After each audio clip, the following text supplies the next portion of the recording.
أسرج خيولك يا أخ الإيمان وانهض لبعث العلم في الأوطان فالعلم ميراث الرسول أمانة صلى الله عليه وسلم فالعلم ميراث الرسول أمانة فاز الحفيظ لإرثه الرباني۔ اس کا ایک حصہ پہلے ہم پڑھ چکے ہیں، اور یہ عظیم الشان کتاب امام محمد بن عبد الوہاب رحمہ اللہ کی کتاب ہے، جس کتاب میں انہوں نے ان امور کا تذکرہ کیا ہے جن پہ زمانہ جاہلیت کے لوگ عمل پیرا تھے، اور شریعت کا یہ مطالبہ ہے، شریعت کا یہ تقاضا ہے کہ ہم ایسے امور سے بچیں اور ان سے دور رہیں۔ تو اس لحاظ سے ان امور کی معرفت ہمارے لیے بہت مفید ہے، تاکہ انسان زمانہ جاہلیت، زمانہ کفر، اس سے دور رہے اور اس کے مسائل سے دور رہے، ان لوگوں کی بری عادات سے دور رہے۔ تو ہم اس سلسلے میں 39 مسائل پڑھ چکے تھے، اور آج ہم آغاز کریں گے مسئلہ نمبر 40 سے۔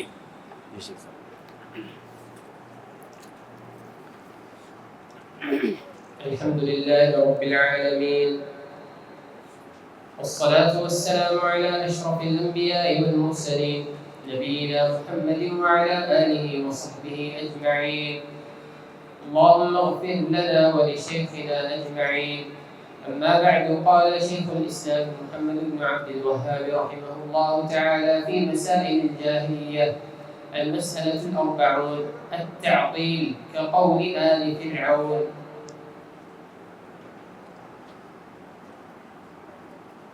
امام صاحب نے مسئلہ نمبر 40 کا تذکرہ کرتے ہوئے کہا ہے التعطیل، الاربعون التعطیل۔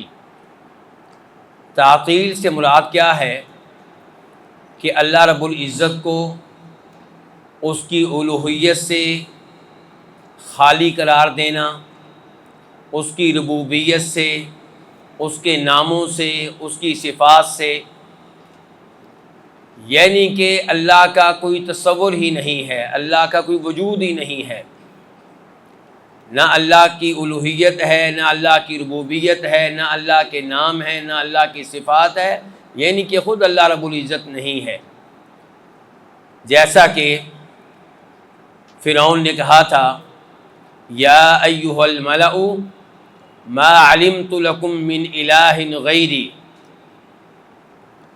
فرعون اپنے سرداروں سے مخاطب ہو کر کہہ رہا ہے کہ اے میرے سرداروں، مجھے نہیں معلوم کہ میرے علاوہ تمہارا کوئی اور معبود ہو، یعنی کہ صرف میں ہی تمہارا معبود ہوں۔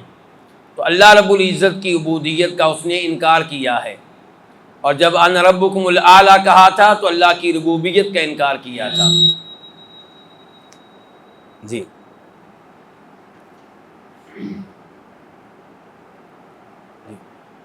الحادية والأربعون نسبة النقائص إليه. آپ کے پاس اتنا ہی ہے؟ الحادیۃ الاربعون نسبۃ النقائص الیہ سبحانہ کالولد والحاجہ والتعب مع تنزیہ رہبانہم عن بعض ذلک۔ یہ پوری عبارت اس ایڈیشن میں جو میرے پاس ہے کچھ یوں ہے جیسا کہ میں نے آپ کے سامنے پڑھی ہے۔ تو یہاں پہ امام صاحب یہ کہہ رہے ہیں کہ زمانہ جاہلیت کے لوگ جن مسائل میں مبتلا تھے، جن عقائد کے اوپر تھے، ان میں سے ایک یہ ہے کہ اللہ رب العزت کی طرف نقائص کی نسبت کرنا۔ نقائص کمالات کے الٹ ہے۔ ایک یہ ہے کہ اللہ تعالیٰ کی طرف آپ نسبت کریں کمالات کی، کہ اللہ میں یہ کمال بھی پایا جاتا ہے، اللہ میں وہ کمال بھی پایا جاتا ہے، اور ایک یہ ہے کہ آپ اللہ کی طرف نسبت کریں نقائص کی، کہ اللہ میں یہ بھی نقص ہے، یہ بھی نقص ہے۔ مثال کے طور پہ یہ ماننا کہ اللہ تعالیٰ کی اولاد ہے کالولد، تو یہ اللہ تعالیٰ کے لیے نقص ماننا ہے، اللہ تعالیٰ کے لیے عیب کو تسلیم کرنا ہے۔ والحاجہ، اور ایسے ہی یہ ماننا کہ اللہ تعالیٰ محتاج ہے، اللہ تعالیٰ فقیر ہے، تو یہ بھی اللہ رب العزت کے لیے ایک عیب کو تسلیم کرنا ہے، اللہ تعالیٰ کی طرف ایک کمزوری کی نسبت کرنا ہے۔ ایسے ہی والتعب، اللہ تعالیٰ کی طرف تھکاوٹ کی نسبت کرنا۔ یہ جو تینوں چیزیں ہیں ان کے ہمیں الگ الگ دلائل ملتے ہیں۔ اولاد کی طرف آ جائیں، وہ تو آپ جانتے ہیں سبھی کہ یہودی کہتے تھے عزیر کس کے بیٹے ہیں؟ اللہ رب العزت کے، اور عیسائی کہتے تھے عیسیٰ علیہ السلام کس کے بیٹے ہیں؟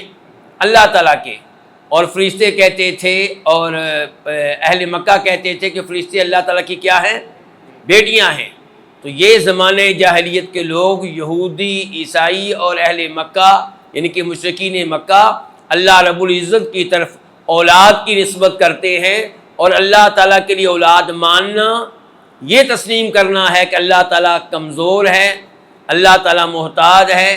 جیسے انسان اولاد کے بغیر غیر مکمل ہے، ایسے نعوذ باللہ اللہ تعالیٰ کو بھی اولاد کی حاجت ہے، جب کہ اللہ رب العزت اولاد سے پاک ہے، جیسا کہ اللہ تعالیٰ نے کئی بار کہا سبحانہ، کہ اللہ تعالیٰ اس عیب سے پاک ہے، اس کمزوری سے پاک ہے کہ اسے اولاد کی ضرورت ہو، اسے اولاد کی حاجت ہو۔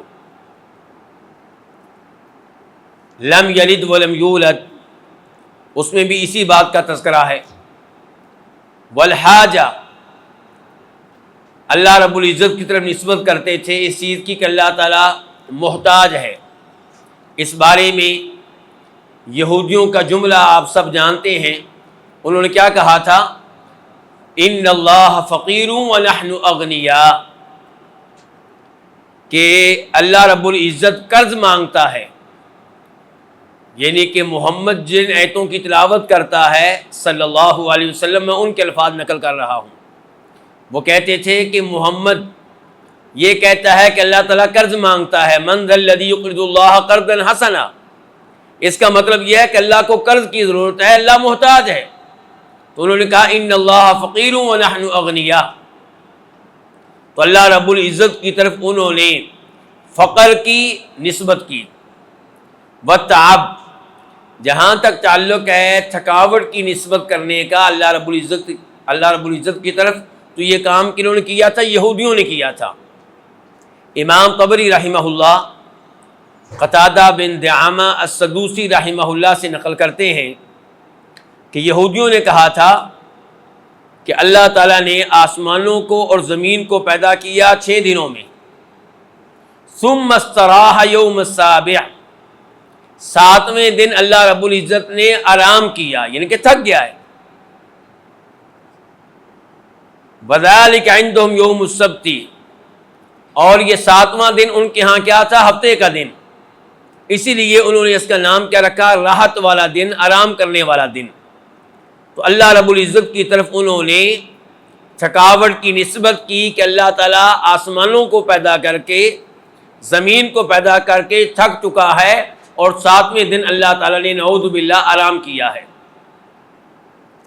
اللہ تعالیٰ نے فرمایا سورہ قاف میں وَلَقَدْ خَلَقْنَا السَّمَاوَاتِ وَالْأَرْضَ وَمَا بَيْنَهُمَا فِي 6 أَيَّامٍ وَمَا مَسَّنَا مِن لُغُوبٍ، کہ ہم نے پیدا کیا آسمانوں کو اور زمین کو اور ان مخلوقات کو جو ان کے مابین ہیں 6 دنوں میں، اور ہمیں کسی قسم کی تھکاوٹ کا سامنا نہیں کرنا پڑا۔ تو اللہ تعالیٰ اس عیب سے پاک ہیں کہ اللہ تعالیٰ تھک جائیں، اللہ تعالیٰ تھکنے والے نہیں ہیں۔ اس قسم کے تمام نقائص سے، تمام کمزوریوں سے، تمام عیوب سے اللہ تعالیٰ پاک ہیں۔ تو ہمارے اوپر واجب یہ ہے کہ ہم اس عقیدے سے دور رہیں، جو عقیدہ زمانے جاہلیت کے لوگوں کا عقیدہ تھا، جو عقیدہ یہودیوں کا تھا، جو عقیدہ عیسائیوں کا تھا، جو عقیدہ مشرکین مکہ کا تھا۔ مجھے اور آپ کو چاہیے کہ ہم اس عقیدے سے دور رہیں، اور ہمارا عقیدہ یہ ہو کہ قل هو اللہ احد اللہ الصمد لم یلد ولم یولد وَلَمْ يَكُنْ لَهُ كُفُوًا أَحَدٌ. ہمارا یہ عقیدہ ہونا چاہیے. جی أحسن الله إليكم. الثانية والأربعون الشرك في الملك كقول المجوس. جی معذرت کے ساتھ یہ آخری الفاظ کچھ رہ گئے تھے کہ مع تنزیہ رہبانہم عن بعض ذلک، کہ وہ لوگ اللہ تعالیٰ کی طرف نقائص کی نسبت کرتے تھے. مثال کے طور پہ اولاد کی نسبت، اور اس چیز کی نسبت کہ اللہ محتاج ہے، اور اس چیز کی نسبت کہ اللہ تعالیٰ کو تھکاوٹ لاحق ہوتی ہے، جبکہ ان نقائص میں سے چند ایک نقائص ایسے ہیں جن سے وہ اپنے علماء کو بھی پاک قرار دیتے تھے، اپنے رہبان کو. مثال کے طور پہ عیسائیوں کے نزدیک راہب کو شادی کی کوئی ضرورت نہیں ہے، اولاد کی کوئی ضرورت نہیں ہے، تو ان کا راہب اولاد کا محتاج نہیں ہے، ان کا راہب اس کمزوری سے پاک ہے، جبکہ اللہ رب العزت کی نسبت اس کمزوری کی طرف کرتے تھے. کتنی عجیب بات ہے. ان کے علماء جو کہ انسان ہیں، ان کے بارے میں کہتے ہیں کہ بیوی کا محتاج نہیں، اولاد کا محتاج نہیں، اور اللہ رب العزت کے بارے میں کہتے ہیں کہ اللہ تعالیٰ اس کی اولاد ہے، اللہ تعالیٰ کی بیٹیاں ہیں فرشتے، اللہ تعالیٰ کا بیٹا ہے عزیر علیہ السلام، اللہ تعالیٰ کے بیٹے ہیں عیسیٰ علیہ السلام. الثانیۃ والاربعون مسئلہ نمبر 42 الشرک فی الملک، کہ مالک ہونے میں اللہ تعالیٰ ہر چیز کا مالک ہے اور وہ تنہا مالک ہے، اس میں کسی اور کو اللہ کا شریک قرار دینا، یہ بھی عقیدہ ہے کن کا؟ زمانہ جاہلیت کے لوگوں کا. مثال کے طور پہ یہ قول ہے مجوسیوں کا. مجوسی کون ہوتے ہیں؟ آگ کی پوجا کرنے والے، آگ کی پرستش کرنے والے. ان کا موقف یہ ہے کہ یہ جو کائنات ہے اس کے دو خالق ہیں، ایک نور اور ایک ظلمت. نور جو ہے یہ خیر کا خالق ہے، اور ظلمت یہ شر کی خالق ہے. تو اس طرح انہوں نے اللہ رب العزت کے ساتھ ان کو شریک کیا. تو یہ جو عقیدہ ان کا بیان کیا گیا ہے، اس کا ایک مطلب یہ ہو سکتا ہے جو بھی آپ کے سامنے رکھ دیا گیا ہے، کہ وہ مانتے تھے کہ کائنات کے دو خالق ہیں، ایک نور اور ایک ظلمت. اور اس سے مراد ایک دوسری چیز بھی ہو سکتی ہے، اور وہ یہ کہ مجوسیوں کا یہ فاسد عقیدہ تھا کہ مال کا کوئی ایک مالک نہیں ہے، مال سب کے لیے ہے، اور ایسے ہی بیوی کسی خاص آدمی کی نہیں ہے، اس کو سب بیوی کے طور پہ استعمال کر سکتے ہیں. تو مال میں کسی خاص آدمی کی ملکیت نہیں ہے، سب کے سب لوگ اس مال کی ملکیت میں شریک ہیں، اور ایسے ہی عورت کی ملکیت میں بھی سبھی شریک ہیں. تو یہ ان کے فاسد عقائد تھے، نظریات تھے. تو یہ دو طرح کی چیزیں اس جملے سے مراد ہو سکتی ہیں، اور میرا اور آپ کا فرض یہ بنتا ہے کہ ہم ایسے عقائد سے دور رہیں. جی. الثالثة والأربعون جحود القدر. مسئلہ نمبر 43 جحود القدر، تقدیر کا انکار کرنا. تقدیر کا زمانہ جاہلیت کے لوگ انکار کیا کرتے تھے. وہ انکار کرتے تھے، اس چیز کا تذکرہ قرآن کریم میں بھی آیا ہے. مثال کے طور پہ اللہ تعالیٰ فرماتے ہیں سَيَقُولُ الَّذِينَ أَشْرَكُوا لَوْ شَاءَ اللَّهُ مَا أَشْرَكْنَا وَلَا آبَاؤُنَا وَلَا حَرَّمْنَا مِن شَيْءٍ. ان قریب کہیں گے وہ لوگ جنہوں نے اللہ تعالیٰ کے ساتھ اوروں کو شریک کیا. لو شاء اللہ، اگر اللہ تعالیٰ چاہتا، اگر اللہ کی مشیت ہوتی تو ما اشرکنا، تو ہم شرک میں مبتلا نہ ہوتے، ولا آباؤنا، اور نہ ہمارے بڑے شرک میں مبتلا ہوتے، ولا حرمنا من شیء، اور نہ ہی ہم کسی حلال چیز کو حرام قرار دیتے۔ اس آیت کے اوپر تھوڑا سا غور کرنے کی ضرورت ہے، لیکن صحیح نتیجے تک ہم تب پہنچ سکیں گے جب ہمیں یہ معلوم ہوگا کہ تقدیر کہتے کس کو ہیں۔ تقدیر کس کو کہتے ہیں، اس کی سمجھ تب آتی ہے جب ہم یہ جان لیتے ہیں کہ تقدیر کے 4 مراتب ہیں۔ پہلا مرتبہ کون سا علماء کرام؟ العلم۔ تقدیر کا پہلا مرتبہ یہ ہے کہ العلم، یعنی کہ آپ کا یہ عقیدہ ہو کہ اللہ تعالیٰ ہر چیز کے بارے میں ازل سے علم رکھتے ہیں، اللہ تعالیٰ کو ہر چیز کا علم پہلے سے ہے۔ آج یہ دورہ ہو رہا ہے یہاں پہ، اللہ رب العزت کو اس چیز کا علم ازل سے ہے کہ آج کے دن اس مسجد میں یہ دورہ ہونا تھا اور اس لڑکے نے اس دورے میں شریک ہونا تھا۔ اللہ تعالیٰ کو اس چیز کا علم پہلے سے ہے۔ دوسرا مرتبہ تقدیر کا یہ ہے کہ اللہ تعالیٰ نے، جی دوسرا مرتبہ کیا ہے؟ کتابت۔ اللہ آپ کو جزائے خیر دے۔ دوسرا مرتبہ یہ ہے کہ کتابت، اللہ تعالیٰ نے ہر چیز کے بارے میں لکھ دیا ہے، قلم کو حکم دیا تھا کہ لکھو اکتب ما ہوا کائن الی یوم القیامہ، تو یہ سب کچھ بہت پہلے لکھ دیا گیا ہے۔ تو یہ جو دوسرا مرتبہ ہے یہ بھی تقدیر کا حصہ ہے، یعنی کہ ہمارے اوپر واجب ہے کہ ہم یہ مانیں کہ اللہ ہر چیز کے بارے میں علم پہلے سے رکھتے ہیں، اور یہ بھی مان لیں کہ اللہ نے ہر چیز کے بارے میں پہلے سے لکھ رکھا ہے۔ تیسرا مرتبہ کیا ہے جی؟ مشیت، کہ جو کچھ ہوتا ہے اس کے پیچھے اللہ تعالیٰ کی مشیت ہے۔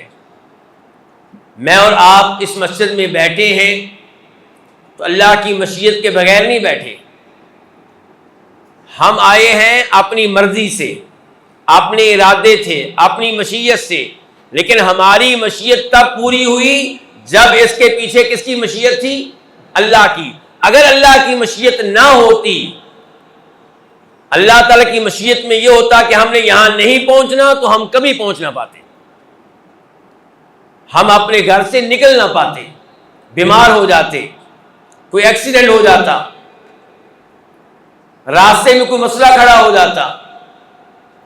وَمَا تَشَاءُونَ إِلَّا أَن يَشَاءَ اللَّهُ رَبُّ الْعَالَمِينَ۔ تو تقدیر کا تیسرا مرتبہ کیا ہے؟ مشیت۔ اور تقدیر کا چوتھا مرتبہ کیا ہے جی؟ الخلق، کہ ہر چیز کا خالق اللہ رب العزت ہے۔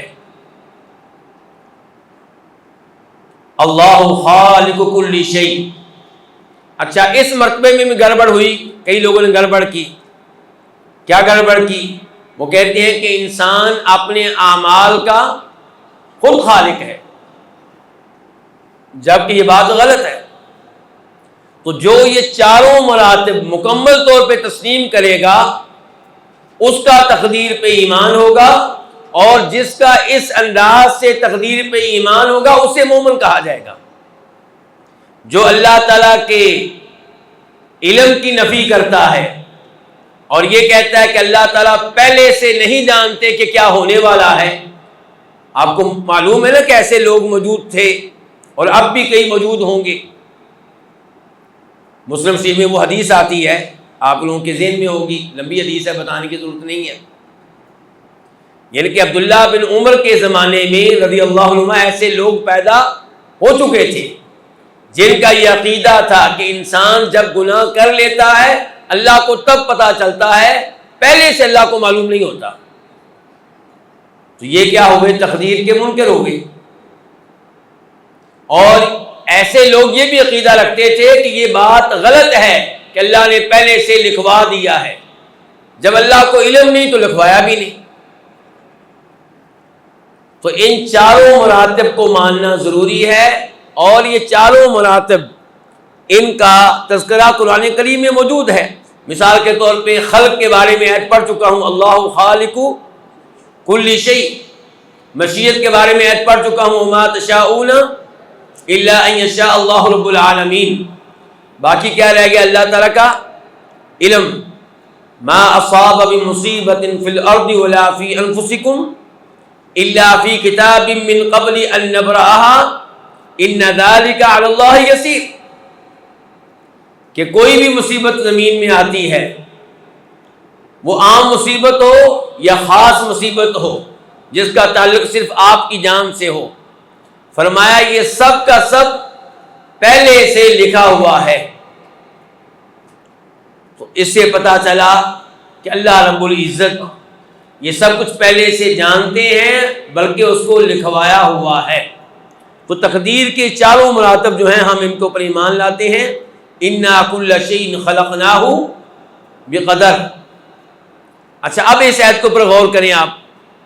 سَيَقُولُ الَّذِينَ أَشْرَكُوا، ان قریب کہیں گے وہ لوگ جنہوں نے شرک کیا، اللہ کے ساتھ اوروں کو شریک کیا، لو شاء اللہ، اگر اللہ تعالیٰ چاہتا، اگر اللہ کی مشیت ہوتی، تقدیر آ گئی نا، مشیت، اگر اللہ تعالیٰ کی مشیت ہوتی تو ما اشرکنا، تو نہ ہم شریک کرتے اللہ کے ساتھ اوروں کو، نہ ہمارے بڑے۔ اب ہم نے اللہ کے ساتھ اوروں کو شریک کیا ہے، لات کو، عزا کو، حبل کو ہمارے بڑوں نے بھی کیا، تم لوگ اسے شرک کہتے ہو۔ تو اگر اللہ تعالیٰ کی مشیت ہوتی تو ہم یہ کام نہ کرتے۔ اس کا مطلب یہ ہے کوئی تقدیر وغیرہ نہیں ہے۔ تو یہاں پہ تقدیر کی نفی کی جا رہی ہے، اللہ کی مشیت کی نفی، تقدیر کی نفی ہے۔ وہ کہنا یہ چاہتے ہیں کہ اللہ تعالیٰ کی مشیت نہیں ہے، تقدیر پہلے سے نہیں ہے، تو یہاں پہ انہوں نے تقدیر کا انکار کیا ہے۔ جی الرابعة والأربعون الاحتجاج على الله، آپ کے پاس کیا ہے؟ الاحتجاج على الله به، الاحتجاج نہیں آپ کے پاس؟ وہ الگ ہے؟ نہیں، وہی ہے نا؟ جی جی، الاحتجاج علی اللہ بہ،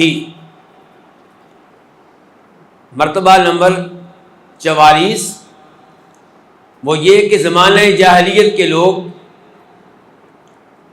اللہ تعالی کے سامنے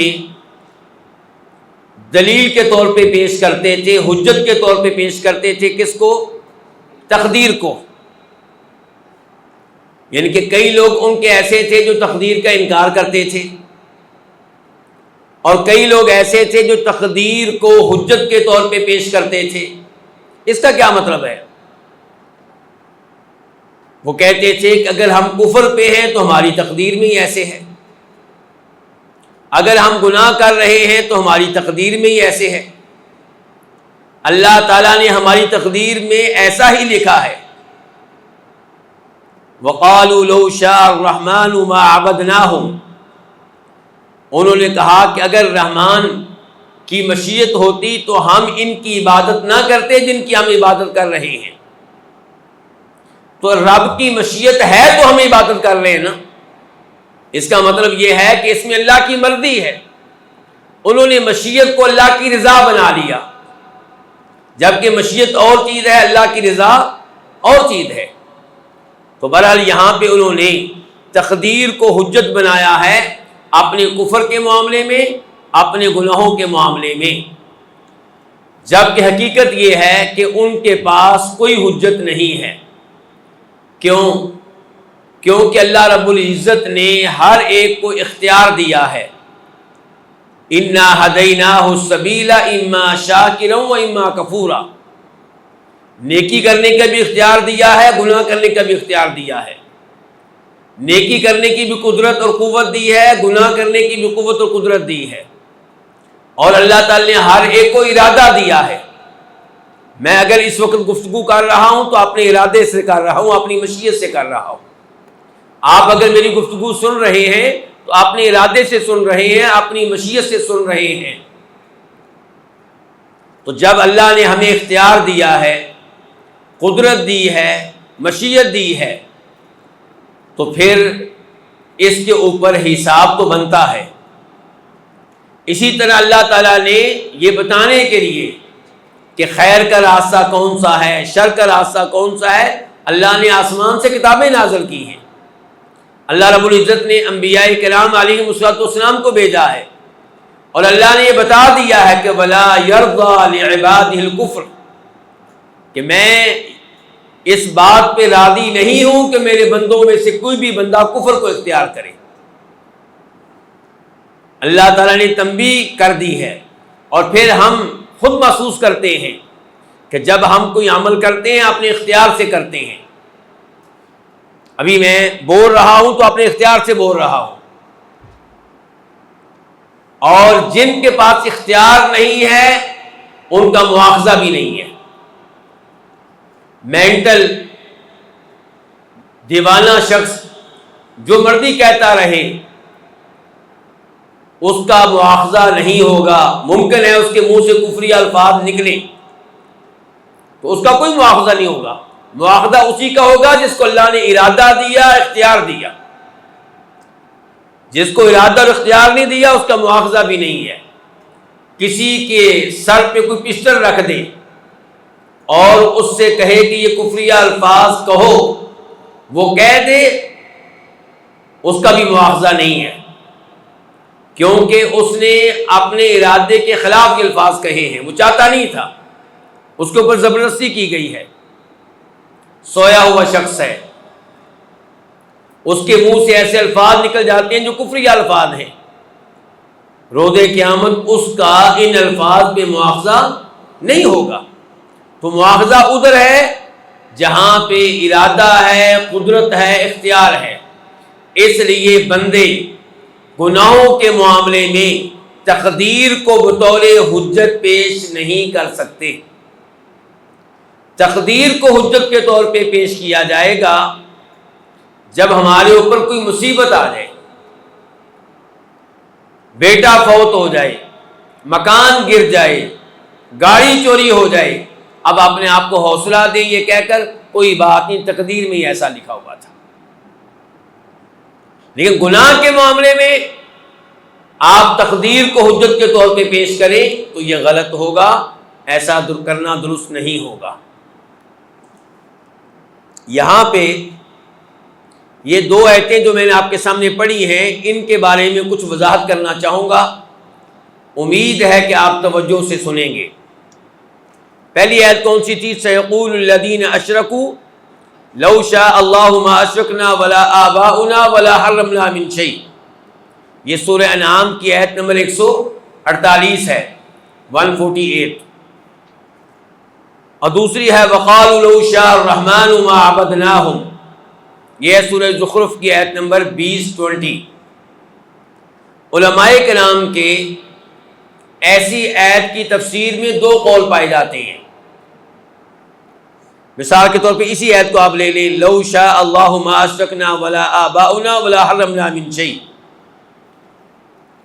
پہلا قول یہ ہے کہ یہ الفاظ کہہ کر وہ لوگ تقدیر کی نفی کر رہے تھے۔ جب وہ کہہ رہے تھے شرک کرنے والے کہ اگر اللہ تعالیٰ کی مشیت ہوتی تو ہم شرک نہ کرتے، اور ہم نے تو شرک کیا ہے، اس کا مطلب یہ ہے کہ اللہ کی مشیت نہیں ہے، تقدیر نہیں ہے۔ علماء کرام واضح ہو رہا ہے یہ، یعنی کہ پہلا قول یہ ہے کہ ان الفاظ سے ان کا مقصد تقدیر کی نفی ہے۔ وہ کہنا چاہتے ہیں کہ اگر اللہ تعالیٰ کی مشیت ہوتی تو اللہ تعالیٰ ہمیں یہ غلط کام نہ کرنے دیتا، اور ان کا یہ موقف ہے کہ زمانہ جاہلیت کے لوگوں کا یہ موقف بعد میں آنے والے معتزلہ کے عقیدے سے ملتا جلتا ہے، کیونکہ معتزلہ بھی یہی کہتے ہیں کہ اللہ تعالیٰ کی کوئی مشیت نہیں ہے، کفر کے مسئلے میں، ایمان کے مسئلے میں، خیر اور شر میں، یہ کہ بندہ کفر کرتا ہے اس کے پیچھے اللہ کی مشیت نہیں ہے۔ بندہ ایمان اختیار کرتا ہے، اس کے پیچھے اللہ کی مشیت نہیں ہے۔ انسان مکمل طور پہ خود مختار ہے کفر کو اختیار کرنے کے معاملے میں اور ایمان کو اختیار کرنے کے معاملے میں۔ وہ کہتے ہیں کہ اگر ہم یہ مان لیں کہ اللہ کی مشیت ہوتی ہے کہ بندہ کفر کرے، تو پھر یہ ماننا لازم آئے گا کہ نعوذ باللہ اللہ تعالیٰ ظالم ہے۔ اس لیے انہوں نے اللہ تعالیٰ کی مشیت کی نفی کر دی ان امور میں، اور یہ بھول گئے کہ جس عقیدے کو وہ اختیار کرنے جا رہے ہیں، پہلی بات تو یہ ہے کہ وہ قرآن و حدیث کی نصوص کے خلاف ہے، کیونکہ اللہ تعالیٰ تو صاف صاف کہہ رہے ہیں کہ وَمَا تَشَاءُونَ إِلَّا، کہ تمہاری مشیت اللہ کی مشیت کے تابع ہے۔ تمہاری مشیت نافذ نہیں ہوگی جب تک کہ اس کے پیچھے اللہ کی مشیت نہ ہو۔ جہاں کہیں اللہ کی مشیت کچھ اور ہو، بندے کی مشیت کچھ اور ہو، بندہ جتنا بھی زور لگا لے اس کی مشیت فیل ہو جاتی ہے، اس کی مشیت کامیاب نہیں ہو پاتی۔ اور صبح و شام ہم دیکھتے ہیں ایک کام بالکل تیار ہوتا ہے، اچانک بگڑ جاتا ہے۔ آپ کہیں رشتہ لینے گئے تھے، لڑکی والے بھی تیار تھے، اس کے بھائی بھی تیار تھے، اس کے والدین بھی خوش تھے، آپ بھی تیار تھے، آپ کے والدین بھی، بہن بھائی بھی، سب کچھ ٹھیک تھا، اچانک انکار ہو گیا۔ تو کیا ہے کہ اللہ تعالیٰ کی مشیت نہیں تھی کہ یہاں پہ یہ رشتہ ہو، تو انسان کی مشیت ایسے موقع پہ فیل ہو جاتی ہے۔ تو بہرحال اس آیت کے بارے میں پہلا موقف یہ ہے کہ زمانے جاہلیت کے لوگ جب یہ الفاظ کہتے تھے لو شاء اللہ ما اشرکنا ولا آباؤنا، تو اس سے ان کا مقصد کیا تھا؟ تقدیر کی نفی۔ اور ان کا یہ موقف ملتا جلتا ہے کس گمراہ فرقے سے؟ معتزلہ سے۔ دوسرا قول یہ ہے کہ وہ یہ الفاظ کہہ کر یہ بتانا چاہتے ہیں کہ اللہ تعالی ہمارے افعال سے راضی ہے۔ لو شاء اللہ ما اشرکنا، اللہ راضی نہ ہوتا تو ہم شرک نہ کر پاتے۔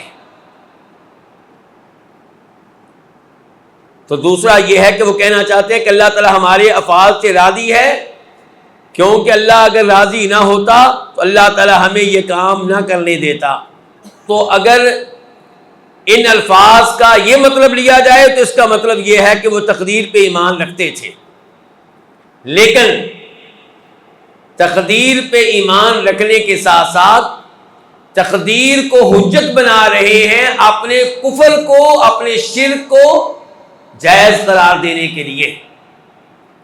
یعنی کہ یہ کہنا چاہتے ہیں کہ لات کی جو ہم عبادت کرتے ہیں ہمارا عمل بالکل ٹھیک ہے، کیونکہ غلط ہوتا تو اللہ ہمیں روک لیتا، غلط ہوتا تو اللہ ہمیں کرنے نہ دیتا۔ اللہ ہمیں کرنے دے رہا ہے، اس کا مطلب یہ کہ ہمارا کام بالکل ٹھیک ہے۔ یہ ایسے ہی ہے جیسے آج کل وہ لوگ کہیں جو نماز پڑھنے نہیں آتے کہ اگر اللہ تعالی کی مشیت یہ ہوتی، اللہ تعالیٰ اس بات پہ راضی ہوتے کہ میں نماز پڑھوں، تو اللہ تعالیٰ مجھے یہاں سے اٹھا کے مسجد میں لے جاتے، جبکہ اس کے الفاظ ٹھیک نہیں ہیں۔ اللہ تعالیٰ یقیناً راضی ہے اس بات پہ کہ ہر بندہ نماز پڑھے، لیکن مشیت کا فرق ہے، رضا کا فرق نہیں ہے۔ اچھا، یہ جو دوسرا قول ہے کہ یہ کہنا چاہتے ہیں کہ جو کچھ ہم کر رہے ہیں اس پہ اللہ راضی ہے اور ہمارا یہ عمل اللہ تعالیٰ کی اطاعت ہے، ہم نے اللہ تعالیٰ کی مشیت کی اطاعت کی ہے، تو ان کا یہ موقف ایک اور گمراہ فرقے سے ملتا جلتا ہے، اور وہ کون ہے؟ جبریہ۔ جبریہ کیا کہتے ہیں؟ کہ بندہ مجبور محض ہے، یعنی کہ بندہ اللہ تعالیٰ کے ہاتھوں مجبور ہے، جو اللہ تعالیٰ چاہتے ہیں بندہ وہی کچھ کرتا ہے۔ یہ کہہ کر وہ یہ بتانا چاہتے ہیں کہ بندے کا جو عمل ہے وہ بالکل ٹھیک ہے، کیونکہ اس کے پیچھے اللہ تعالیٰ ہے۔ تو یہ دو طرح کے تفسیریں ہیں ان کے اس جملے کی وضاحت میں کہ لو شاء اللہ ما اشرکنا ولا آباؤنا ولا حرمنا من شیء. جی شیخ صاحب. الخامسة والأربعون معارضة شرع الله بقدره. 45 نمبر. زمانے جاہلیت کے لوگوں کے مسائل میں سے ایک مسئلہ یہ ہے کہ وہ اللہ تعالیٰ کی شریعت کو اللہ کی تقدیر کے ساتھ ٹکرانے کا عقیدہ رکھتے تھے. یعنی کہ اللہ تعالیٰ کی شریعت کے اور اللہ تعالیٰ کی تقدیر ان کے مابین سمجھتے تھے کہ تعارض ہے، ان دونوں میں تناقض ہے، جبکہ ایسا کچھ نہیں ہے. وہ کیسے؟ کہ اللہ رب العزت نے تقدیر میں لکھ دیا کسی کا کفر، کسی کا ایمان، کسی کی نیکی، کسی کا گناہ، اور اس کے ساتھ ساتھ اللہ تعالیٰ نے بندے کو اختیار دیا ہے کفر کرنے کا یا ایمان لانے کا، نیکی کرنے کا یا گناہ کرنے کا. تو اس لیے ان دونوں میں کوئی تناقض نہیں ہے، کوئی ٹکراؤ نہیں ہے، کوئی تضاد نہیں ہے. میں اور آپ چیک کر کے دیکھ سکتے ہیں. ابھی آپ میں سے کوئی اٹھنا چاہے اور کہیں میں درس نہیں سننا چاہتا تو وہ اس کا جسم اس کا ساتھ دے گا، اس کے پاؤں اس کا ساتھ دیں گے. مسجد سے نکلنا چاہے گا نکل جائے گا. اس کا مطلب یہ کہ اللہ نے اس کو ارادہ دیا ہوا ہے، اختیار دیا ہوا ہے. تو اس لیے تقدیر اپنی جگہ پہ برحق ہے، اور اللہ تعالیٰ نے شریعت کے لیے نبی بھیجے ہیں علیہ السلام، کتابیں نازل کی ہیں. تو ان دو چیزوں میں کوئی تضاد نہیں ہے، کوئی تناقض نہیں ہے. السادسة والأربعون مسبة الدهر كقولهم وما يهلكنا إلا الدهر. 46واں مسئلہ زمانے کو برا بلا کہنا. جیسا کہ اللہ تعالیٰ فرماتے ہیں سورہ جافیہ میں آیت نمبر 24 میں 24 میں کہ وہ کہا کرتے تھے وَمَا يُهْلِكُنَا إِلَّا الدَّهْرُ، ہمیں کون ہلاک کرتا ہے؟ زمانہ. زمانے کی طرف نسبت کرتے تھے اپنی ہلاکت کی. اور اس معاملے میں ہمیں احادیث سے بھی رہنمائی ملتی ہے. جناب ابو ہریرہ کی حدیث ہے، ان کے راوی وہ ہیں، نبی علیہ الصلوۃ والسلام فرماتے ہیں کہ حدیث قدسی ہے یؤذینی ابن آدم، آدم کا بیٹا مجھے اذیت دیتا ہے، یسب الدہر، زمانے کو برا بلا کہتا ہے، وَأَنَا الدَّهْرُ، جبکہ زمانہ میں ہی ہوں، اقلب اللیل والنہار، میں دن اور رات کو الٹ پلٹ کرتا ہوں. بخاری شریف کی حدیث ہے. مجھے تھوڑی سی آپ کی توجہ چاہیے ہوگی. یؤذینی ابن آدم، آدم کا بیٹا مجھے اذیت دیتا ہے. تو کیا اللہ تعالیٰ کو اذیت دینا ممکن ہے؟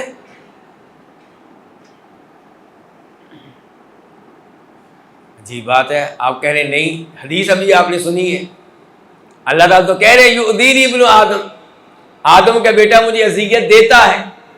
اللہ تعالیٰ تو کہتے ہیں ان الذین یؤذون اللہ ورسولہ، آگے لعنہم اللہ فی الدنیا والآخرہ، کہ بے شک وہ لوگ جو اللہ کے رسول کو اذیت دیتے ہیں. تو اس سے تو اس بات ہو رہا ہے. دیکھیں اذیت میں اور ضرر پہنچانے میں، نقصان پہنچانے میں فرق ہے. انسان جب زمانے کو برا بلا کہتا ہے تو اللہ تعالیٰ کو اذیت دیتا ہے، یہ بات برحق ہے. قرآن میں بھی آ گئی، حدیث میں بھی آ گئی، حدیث قدسی میں آ گئی. تو ہم کون ہوتے ہیں اس کا انکار کرنے والے؟ لیکن ہم اس سے اللہ تعالیٰ کا کوئی نقصان نہیں کر سکتے. ذرا دیکھیے گا، ان الذین اشتروا الکفر بالایمان لن یضروا اللہ شیئا، اللہ تعالیٰ کو ضرر پہنچانا ممکن نہیں ہے، اللہ کو نقصان پہنچانا ممکن نہیں ہے، لیکن اذیت کا اس بات ہے۔ مجھے امید ہے کہ ان دو چیزوں میں فرق رکھا جائے گا۔ اچھا اب آگے دیکھیں، یسب الدہر، آدم کا بیٹا زمانے کو برا بھلا کہتا ہے، وَأَنَا الدَّهْرُ، اللہ تعالیٰ کہتے ہیں زمانہ تو میں ہی ہوں۔ تو اس سے پتہ چلا کہ اللہ تعالیٰ کے ناموں میں سے ایک نام کیا ہے؟ الدہر۔ اللہ تعالیٰ کے ناموں میں سے ایک نام کیا ہے؟ الدہر۔ تو جلدی سے لکھ لیا آپ نے، کبھی نہیں لکھا؟ تو دیکھیے دھیان سے، الدہر اللہ کے ناموں میں سے نہیں ہے۔ الدہر اللہ کے ناموں میں سے، میں نے یہ وضاحت اس لیے کی ہے کہ ہمارے پرانے علماء میں سے کئی کو غلط فہمی ہوئی، ان الفاظ سے انہوں نے الدہر کو بھی اللہ کے ناموں میں شامل کر دیا، جبکہ الدہر اللہ تعالیٰ کا نام قطعی طور پہ نہیں ہے۔ اچھا فرمایا وَأَنَا الدَّهْرُ، میں زمانہ ہوں۔ اچھا اب زمانہ اور اللہ تعالیٰ ایک چیز ہے؟ وہ تو کہ وَأَنَا الدَّهْرُ کیا مطلب ہے اس کا؟ جی آپ کہہ رہے ہیں ایک چیز نہیں ہے، جبکہ حدیث کہہ رہی ہے وَأَنَا الدَّهْرُ، اللہ تعالیٰ کہتے ہیں میں ہی زمانہ ہوں۔ اب بتائیے اللہ اور زمانہ ایک ہیں کہ نہیں؟ پھر بھی نہیں۔ تیسری بار حدیث پیش کروں وَأَنَا الدَّهْرُ، اور اللہ تعالیٰ کہہ رہے ہیں میں ہی زمانہ ہوں، مبتدا خبر دونوں معرفہ ہیں، میں ہی زمانہ ہوں۔ تو آپ یہ کہہ سکتے ہیں کہ اگلا جملہ بھی پڑھیں۔ آپ کیا کہہ سکتے ہیں کہ اگلا جملہ پڑھیں، اقلب اللیل والنہار، میں رات اور دن کو پھیرتا ہوں، الٹ پلٹ کرتا ہوں، رات اور دن زمانہ ہے، پتہ چلا اللہ اور ہے، اللہ پھیرنے والا اور زمانہ پھرنے والا، تو اللہ اور ہوا زمانہ اور ہوا۔ سمجھ لگی شیخ صاحب؟ اقلب اللیل والنہار اس جملے نے بتا دیا کہ اللہ تعالیٰ اور ہیں اور زمانہ اور ہے، کیونکہ اقلب اللیل والنہار کا مطلب یہ نہیں ہو سکتا کہ میں اپنے آپ کو پھیرتا ہوں، اس کا مطلب ہے کہ پھیرنے والا اور ہے، جس کو پھیرا جا رہا ہے وہ اور ہے، تو زمانہ اور ہے، اللہ تعالیٰ اور ہے۔ تو وہ الدہر کا پھر مطلب کیا نکلے گا؟ اس ساری وضاحت کے بعد مطلب یہ نکلے گا کہ زمانے کو پھیرنے والا میں ہوں، زمانے کی تدبیر کرنے والا میں ہوں۔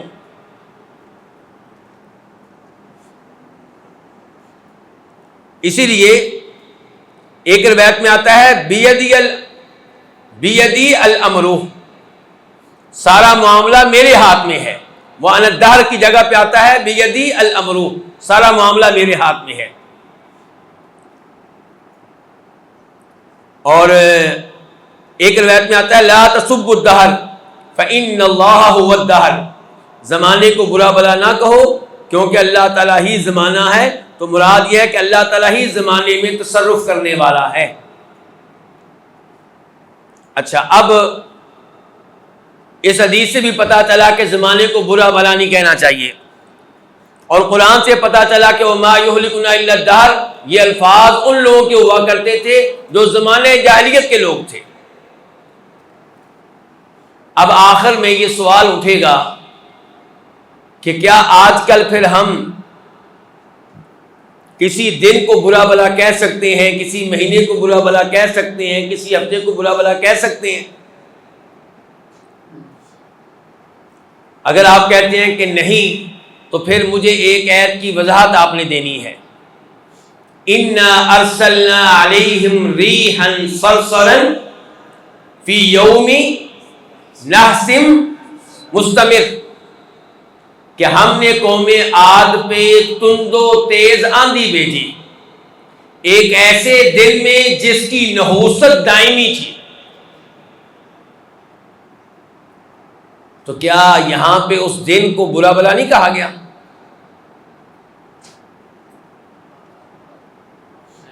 جی نہیں سمجھا میں۔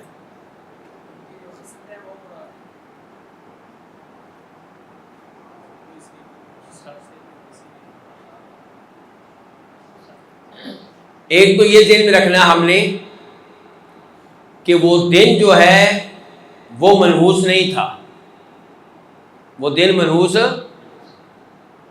یہ کیسے بھی؟ قرآن تو کہہ رہا ہے فی یوم نحس مستمر، اور ہم آگے سے کہہ رہے ہیں کہ وہ دن منحوس نہیں تھا۔ جی شیخ صاحب،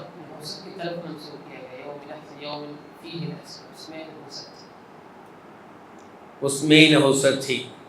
اللہ آپ کو جزائے خیر دے۔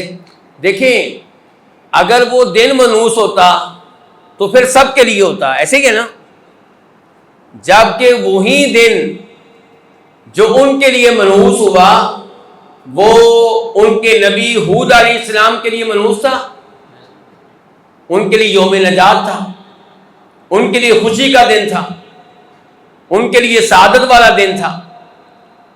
تو پتہ چلا کہ وہ دن ذاتی طور پہ کوئی منحوس نہیں تھا، لیکن چونکہ ان پہ مصیبت آئی، ان پہ عذاب آیا، اس لحاظ سے کہا گیا کہ فی یوم نحس مستمر۔ اچھا اب سوال پھر وہی ہے میرا کہ کیا پھر آپ زمانے کو برا بھلا کہہ سکتے ہیں؟ کیا یہاں پہ زمانے کو برا بھلا کہا گیا؟ نہیں، زمانے کو برا بھلا نہیں کہا گیا یہاں پہ۔ یہ ایسے ہی ہے کہ جیسے آپ کہیں کہ آج گرمی بڑی سخت تھی، ٹھیک ہے اب بھی ہے، تھی یعنی کہ ہم تو اندر آ گئے نا اسی میں، تو اب تھی ہمارے لحاظ سے، تو آج گرمی بڑی سخت تھی، تو کیا ہم آج کے دن کو برا بھلا کہنا چاہ رہے ہیں؟ نہیں، ہم وضاحت کر رہے ہیں کہ آج کے دن گرمی بڑی سخت تھی، دن کو برا بھلا نہیں کہنا چاہ رہی ہے، ہمارا ایسا کوئی ارادہ نہیں ہے، ایسی کوئی نیت نہیں ہے کہ ہم زمانے کو برا بھلا کہنا چاہ رہے ہوں، صرف زمانے کے بارے میں وضاحت ہو رہی ہے، دن کے بارے میں وضاحت ہو رہی ہے کہ آج گرمی سب سے زیادہ تھی مثال کے طور پہ۔ ایسے ہی کبھی کہہ سکتے ہیں کہ آج سردی سب سے زیادہ سخت تھی، تو اس کے بارے میں نہیں کہا جائے گا کہ زمانے کو برا بھلا کہا جا رہا ہے، اور یہ جائز ہے، یہ درست ہے، اس میں کوئی حرج نہیں ہے۔ دوسری شکل یہ ہو سکتی ہے کہ آپ یہ کہیں خود زمانہ یہ مصیبت لے کر آیا، اور آپ کا عقیدہ یہ ہو کہ مصیبت لانے والا زمانہ ہی ہے،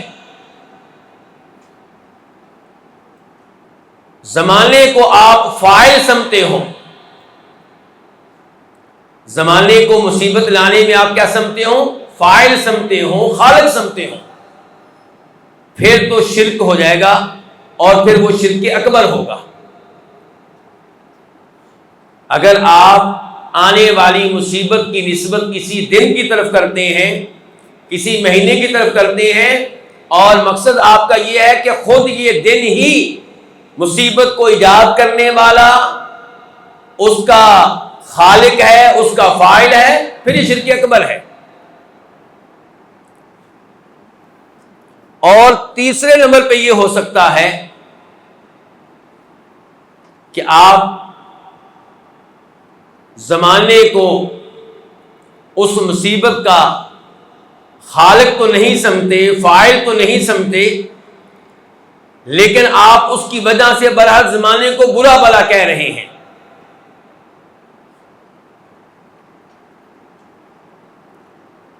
تو یہ حرام ہے، اس کو حرام کہہ رہے ہیں، اس کو کفر اکبر نہیں کہہ رہے ہم، اس کو کیا کہا جا رہا ہے؟ حرام۔ اس کے اوپر ہم نے کفر اکبر کا فتویٰ نہیں لگایا، کیوں؟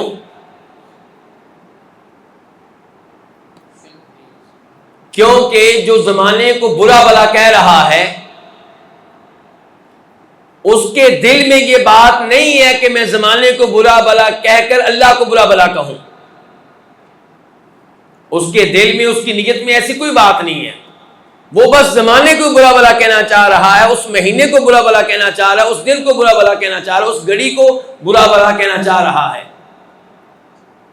جی 47 نمبر، اضافت نعم اللہ الی غیرہ، اللہ تعالیٰ کی نعمتوں کی نسبت کرنا غیر اللہ کی طرف، کیا قولہ، جیسا کہ اللہ تعالیٰ فرماتے ہیں یعرفون نعمت اللہ، یہ لوگ اللہ کی نعمتوں کو پہچانتے ہیں، ثم ینکرونہا، پھر ان کا انکار کر دیتے ہیں۔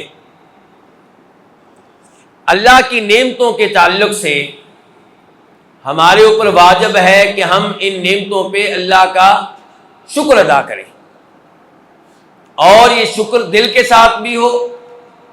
دل کے ساتھ شکر کیسے ہوگا؟ کہ آپ کا یہ عقیدہ ہو کہ ہر نعمت اللہ رب العزت کی طرف سے ہے، کسی اور کی طرف سے نہیں ہے۔ وما بکم من نعمت فمن اللہ، اور ان نعمتوں کا تقاضا یہ ہے کہ ان نعمتوں پہ اللہ کا شکر زبان کے ساتھ کیا جائے، اور وہ یوں کہ زبان کے ساتھ ان نعمتوں کی نسبت صرف اللہ کی طرف کی جائے۔ پہلا تھا دل میں یہ احساس ہو، اب یہ ہے کہ زبان کے ساتھ بھی اظہار اس بات کا ہو کہ یہ نعمتیں اللہ کی طرف سے ہیں۔ وَأَمَّا بِنِعْمَةِ رَبِّكَ فَحَدِّثْ، اللہ تعالیٰ نے سورہ ضحیٰ میں ان نعمتوں کا تذکرہ کیا جو نعمتیں اللہ نے ہمارے نبی پہ کی ہیں علیہ الصلوۃ والسلام۔ الم یجدک یتیما فآوی ووجدک ضالا فہدی ووجدک عائلا فاغنی، آپ یتیم تھے، اللہ نے آپ کو ٹھکانہ دیا۔ جب آپ پیدا ہوئے تو یتیم تھے کہ نہیں تھے؟ پہلے دن ہی کیا تھے؟ یتیم تھے، اللہ نے ٹھکانہ دیا، ماں دی۔ والدہ فوت ہو گئی 6 سال کی عمر میں، تو اللہ نے کس کا سہارا دیا؟ دادا کا۔ 8 سال کی عمر میں فوت ہو گیا تو اللہ نے سہارا دیا کس کا؟ چچا کا۔ تو اللہ نے آپ کو سہارے دیے ہیں، یہ اللہ کا احسان ہے، اللہ کا انعام ہے، اللہ کی نعمت ہے۔ اور فرمایا آپ راستے سے ناواقف تھے، اللہ نے آپ کو راستہ دکھایا۔ ظاہر ہے کہ جب تک آپ نبی نہیں بنے تھے تب تک آپ کو دین کا علم اس تفصیل کے ساتھ معلوم نہیں تھا جس تفصیل کے ساتھ بعد میں معلوم ہوا۔ آپ ہمیشہ سے کفر سے پاک تھے، شرک سے پاک تھے، لیکن جیسا کہ قرآن نے کہا ہے کہ ما کنت تدری مل کتاب ولا الایمان، آپ کو معلوم نہیں تھا کتاب کیا ہے اور ایمان کیا ہے، یہ چیزیں بعد میں معلوم ہوئی ہیں۔ اور فرمایا وجدک عائلا فاغنی، اللہ نے آپ کو فقیر پایا تو مالدار کر دیا، مال دیا اللہ تعالیٰ نے۔ یہ سارے احسانات ذکر کرنے کے بعد اللہ تعالیٰ کہتے ہیں وَأَمَّا بِنِعْمَةِ رَبِّكَ فَحَدِّثْ، آپ اپنے رب کے احسانات کو بیان کریں۔ تو کیسے بیان کرنا چاہیے جی پھر اللہ تعالیٰ کے احسانات کو؟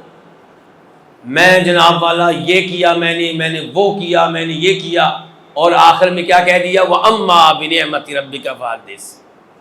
لوگوں نے اس آیت کو کھیل تماشا بنا لیا اپنی شان بیان کرنے کے لیے، جبکہ اللہ نے یہ آیت ذکر کی تھی کہ میری شان بیان کی جائے، یعنی کہ آپ یہ کہیں کہ میں کچھ بھی نہیں تھا، اللہ نے میرے اوپر یہ انعام کیا ہے، میں کچھ بھی نہیں ہوں، میں نالائق ہوں، میں اناڑی ہوں، میں نکٹو ہوں، میں نکارا ہوں، میں حقیر ہوں، اللہ نے مجھے یہ علم دیا ہے، میں فلاں گاؤں کا رہنے والا، اللہ نے آج مجھے اتنی شاندار مسجد کا خطیب بنایا ہے، یہ اللہ کا فضل و کرم ہے، میں کچھ بھی نہیں ہوں۔ یہ ہے وَأَمَّا بِنِعْمَةِ رَبِّكَ فَحَدِّثْ۔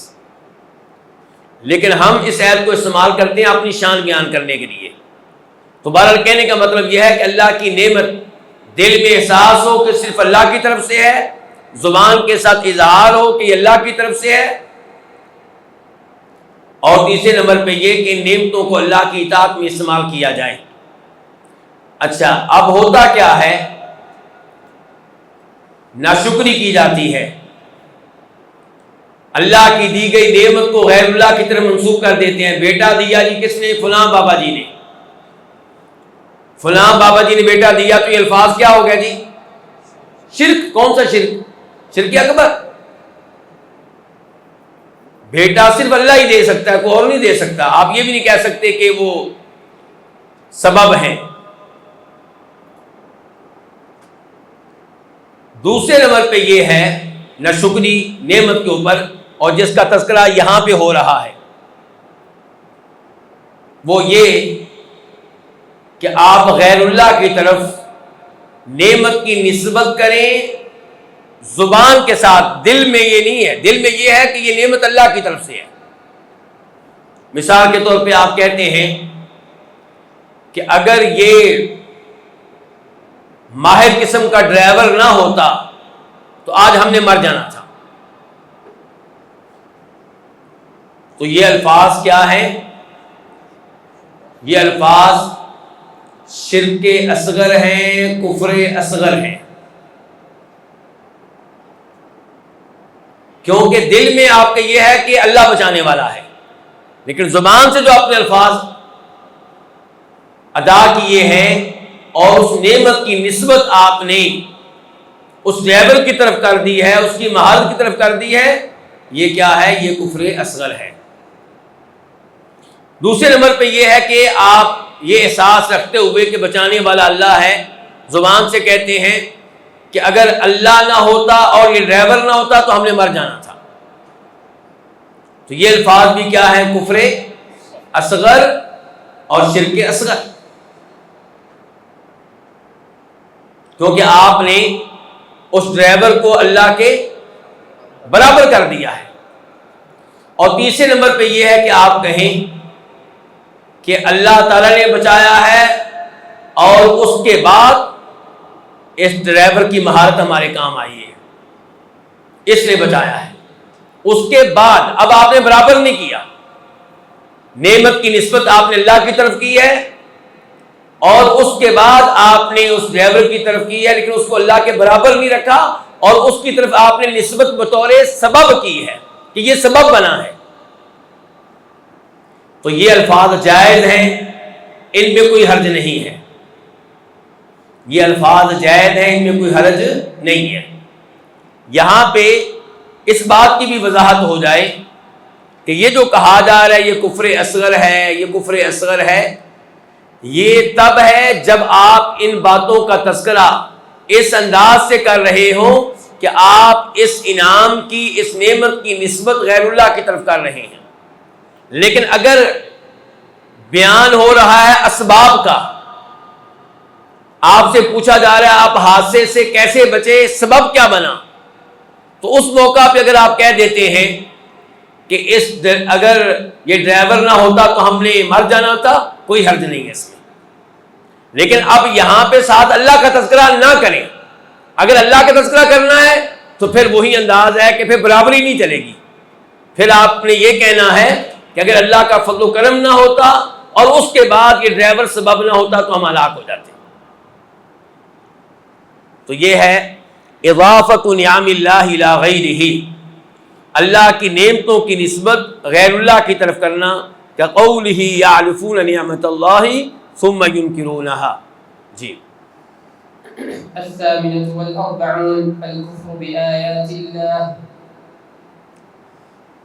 جی ہاں، یہ 48 نمبر ہے، اللہ تعالیٰ کی آیتوں کے ساتھ کفر کرنا. بعد والا پڑھیں گے تو پھر انشاءاللہ دونوں کو ایک ساتھ سمجھیں گے. جی التاسعة والأربعون جحد بعضها.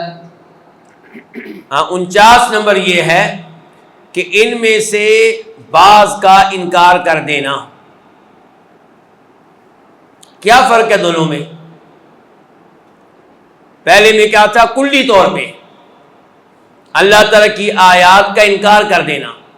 مثال کے طور پہ پورے کے پورے قرآن کو کوئی شخص نہیں مانتا. اور دوسرا کیا ہے کہ قرآن کریم کی کچھ آیات کو نہیں مانتا. تو یہ دونوں کام زمانے جاہلیت کے لوگوں کے کام ہیں. مکمل طور پہ کفر کرنا، مثال کے طور پہ اللہ تعالیٰ کہتے ہیں سورہ اعراف میں آیت نمبر 40 میں، ان الذین کذبوا بآیاتنا واستکبروا عنها لا تفتح لهم ابواب السماء ولا يدخلون الجنة حتى يلج الجمل في سم الخياط. وہ لوگ جنہوں نے ہماری آیتوں کی تکذیب کی، اس سے مراد کون ہے؟ چند آیتوں کی تکذیب کرنے والے یا پورے قرآن کی آیتوں کی تکذیب کرنے والے؟ پورے قرآن کی تکذیب کرنے والے. واستکبروا عنها، اور ان کے معاملے میں بہت تکبر سے کام لیا. فرمایا ان کے لیے آسمان کے دروازے نہیں کھولے جائیں گے اور نہ ہی یہ لوگ جنت میں داخل ہو سکیں گے حتیٰ کہ اونٹ داخل ہو جائے کہاں؟ سوئی کے ناکے میں۔ تو یہ ہے مکمل طور پہ انکار کرنا۔ ایسے ہی سورہ عنکبوت آیت نمبر 23 والذین کفروا بآیات اللہ ولقائہ اولئک یئسوا من رحمتی، وہ لوگ جنہوں نے اللہ تعالیٰ کی آیتوں کے ساتھ کفر کیا اور اللہ تعالیٰ کی ملاقات کا کفر کیا، یہ لوگ میری رحمت سے مایوس ہو چکے، یعنی کہ ان کو میری رحمت میں سے روز قیامت کچھ نہیں ملے گا۔ تو یہ ہے کلی طور پہ انکار۔ جہاں تک تعلق ہے قرآن کریم کہ کچھ ایتیں مان لینا کچھ نہ ماننا، یہ بھی زمانے جاہلیت کے کچھ لوگوں کا کام ہے۔ اللہ تعالیٰ فرماتے ہیں قرآن حکیم میں افتؤمنون ببعض الکتاب وتکفرون ببعض۔ اللہ تعالیٰ مخاطب ہیں اس آیت میں یہودیوں سے کہ کیا تم کتاب کے کچھ حصے پہ ایمان لے آتے ہو اور کچھ حصے کے ساتھ کفر کرتے ہو؟ ان سے اللہ تعالیٰ گفتگو کر رہے ہیں ان کی کتاب کے تعلق سے۔ تو یہ پھر زمانے جاہلیت کے لوگوں کا کام ہوا کہ آسمانی کتاب کی کچھ چیزیں مان لینا کچھ نہ ماننا۔ تو اگر کوئی مسلمان آج قرآن کریم کی چند آیتیں نہیں مانتا، ایک آیت نہیں مانتا، تو وہ زمانے جاہلیت کے لوگوں کے نقش قدم پہ چل رہا ہے۔ صحیح بات یہ ہے کہ ہمارے اوپر واجب ہے کہ ہم قرآن کریم کی ایک ایک آیت پہ ایمان لائیں۔ کیا آپ ایسی کوئی آیت بتا سکتے ہیں جس آیت کو آج کلمہ پڑھنے والے نہ مانتے ہوں؟ کون بتائے گا؟ آپ کھڑا کریں ذرا۔ جی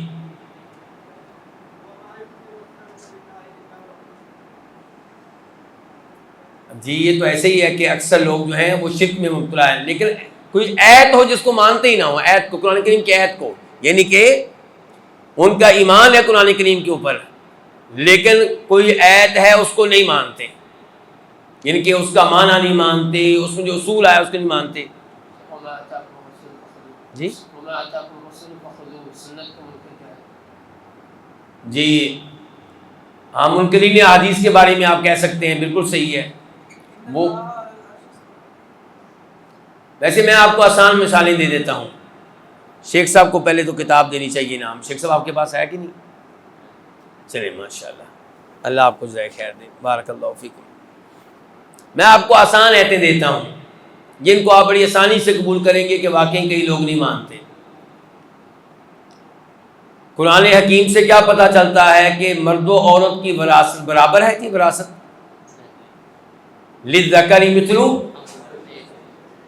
تو کتنے ہی لوگ ہیں کلمہ پڑھنے والے وہ اس آیت کو نہیں مانتے۔ ان کے نزدیک مرد و عورت کیا ہے؟ برابر ہے۔ ان کے نزدیک عورت کو آدھی وراثت دینا یہ کیا ہے؟ ظلم ہے، صاف صاف کہتے ہیں وہ ظلم ہے۔ وکلاء کی صفوں میں آپ کو ایسے کئی وکیل مل جائیں گے، کئی جج مل جائیں گے آپ کو ایسے۔ پھر آپ آ جائیں گواہی کی طرف۔ قرآن سے کیا پتہ چلتا ہے کہ مرد و عورت کی گواہی مالی معاملات میں برابر ہے؟ جی کیا ہے؟ وَاسْتَشْهِدُوا شَهِدَيْنِ مِنْ رِجَالِكُمْ فَإِن لَّمْ يَكُونَا رَجُلَيْنِ فَرَجُلٌ وَامْرَأَتَانِ مِمَّنْ تَرْضَوْنَ مِنَ الشُّهَدَاء۔ پتہ چلا کہ عورت کی گواہی مرد کی گواہی کے مقابلے میں آدھی ہے۔ تو اس آیت کا انکار کرنے والے وراثت والی آیت کے مقابلے میں زیادہ ملیں گے آپ کو۔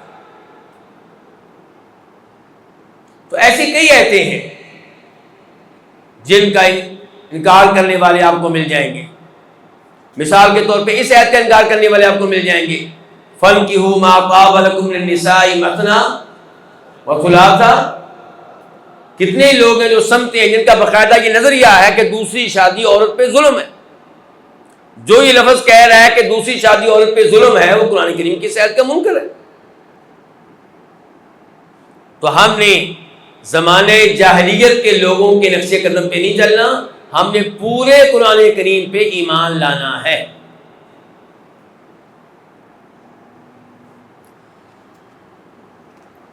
جی الخمسون قولهم ما أنزل الله على بشر من شيء. زمانہ جاہلیت کے لوگوں کا ایک اور مسئلہ، ان کا یہ کہنا کہ ما انزل اللہ علی بشر من شیء، اللہ تعالیٰ نے کسی بھی بشر پہ کچھ بھی نازل نہیں کیا، گویا کہ سارے رسولوں کی رسالت کا انکار کر دیا اور ہر قسم کی وحی کا انکار کر دیا، کہ ایسا کبھی ہوا ہی نہیں کہ اللہ نے کسی بشر پہ کوئی کتاب نازل کی ہو، کوئی وحی نازل کی ہو۔ آپ کو معلوم ہے کہ یہ الفاظ کس نے کہے تھے؟ کیوں جی، کنہوں نے کہے تھے؟ یہودیوں نے کہے تھے۔ وما قدر اللہ حق قدرہ اذ قالوا ما انزل اللہ علی بشر من شیء قل من انزل الکتاب الذی جاء بہ موسیٰ، کہ ان لوگوں نے اللہ کی قدر نہیں کی، اللہ کی تعظیم نہیں کی جب انہوں نے یہ الفاظ کہے کہ اللہ نے کسی بشر پہ کچھ نازل نہیں کیا۔ تو آپ ان سے پوچھئے وہ کتاب جسے موسیٰ علیہ السلام لے کر آئے تھے، تورات، وہ کتاب کس نے اتاری تھی؟ یعنی کہ اللہ رب العزت نے اتاری تھی۔ تو اس لیے ہم نے اس قسم کے الفاظ ادا کرنے سے بچنا ہے، یہ الفاظ کفری الفاظ ہوتے ہیں۔ أسرج خيولك يا أخ الإيمان وانهض لبعث العلم في الأوطان، فالعلم ميراث الرسول أمانة صلى الله عليه وسلم، فالعلم ميراث الرسول أمانة فاز الحفيظ لإرثه الرباني.